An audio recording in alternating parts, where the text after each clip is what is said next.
కీర్తనల గ్రంథము 1వ అధ్యాయము. దుష్టుల ఆలోచన చొప్పున నడవక, పాపుల మార్గమున నిలవక, అపహాసకులు కూర్చుండు చోటను కూర్చుండక, యెహోవా ధర్మశాస్త్రమునందు ఆనందించుచు దీవారాత్రము దానిని ధ్యానించువాడు ధన్యుడు. అతడు నీటి కాలవల యోరన నాటబడినదై ఆకు వాడక తన కాలమందు ఫలమిచ్చు చెట్టువలే ఉండును. అతడు చేయునదంతయు సఫలమగును. దుష్టులు అలాగున ఉండక గాలి చెదరగొట్టు పొట్టువలే ఉందురు.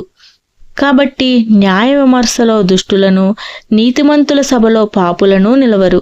నీతిమంతుల మార్గము యెహోవాకు తెలియను, దుష్టుల మార్గము నాశనమునకు నడుపును. దేవుడు ఈ వాక్యం విన్న ప్రతి ఒక్క బిడ్డని బలపరిచి తన కృపతో, తన మెండైన జ్ఞానంతో నడిపించునుగాక. ఆమేన్. God bless you.